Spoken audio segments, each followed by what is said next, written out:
عليكم ورحمة الله وبركاته. نحمده ونصلي على رسوله الكريم. أما بعد فأعوذ بالله من الشيطان الرجيم. بسم الله الرحمن الرحيم.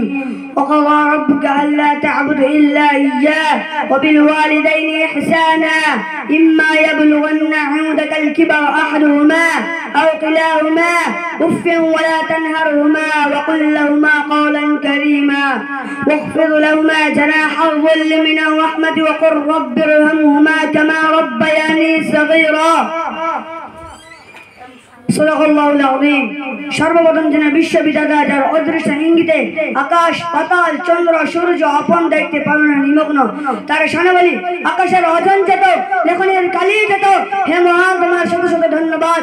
পরের পরে যায় নবীগুলোর শিরোমণি উভয় জগতের কান্ডারি হযরত পাক সাল্লাল্লাহু আলাইহি ওয়াসাল্লাম। এর শানবলী তুমি চন্দ্রের চেয়ে সুন্দর, তুমি পুষ্পের চেয়ে মনোহর, তুমি ঝর্ণার চেয়ে নির্মল।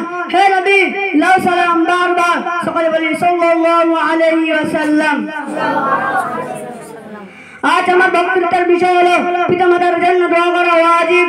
আর তোমার প্রভু আদেশ করেছেন যে তুমি তার ব্যতীত অন্য কারো ইবাদত করিও না এবং পিতামাতার সাথে শ্রদ্ধা ব্যবহার করো এবং তাদেরকে উল্টো করিও না এবং তাদের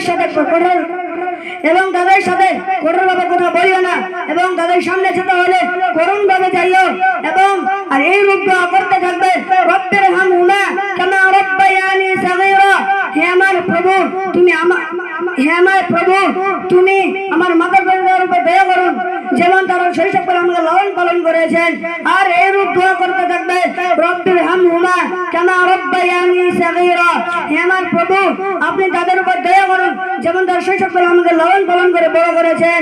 আরো করতে হবে রব্বি গফিরলি ওয়ালিওয়ালিদাইয়া رب اغفر لي ولوالدي وللمؤمنين واليؤمنون والحساب। হে আমার প্রভু তুমি আমাকে এবং আমার মাতা-পিতাকে এবং সকল মুসলিম বান্দাদেরকে তুমি বিচারের দিনে মাফ করিও। সকলে বলি আমিন। আজ আমার বক্তব্যের বিষয় এখান থেকে শেষ করছি। ওয়া আখিরু দাওয়ানা আলহামদুলিল্লাহি রাব্বিল আলামিন। আসসালামু আলাইকুম ওয়া রাহমাতুল্লাহি ওয়া বারাকাতুহু।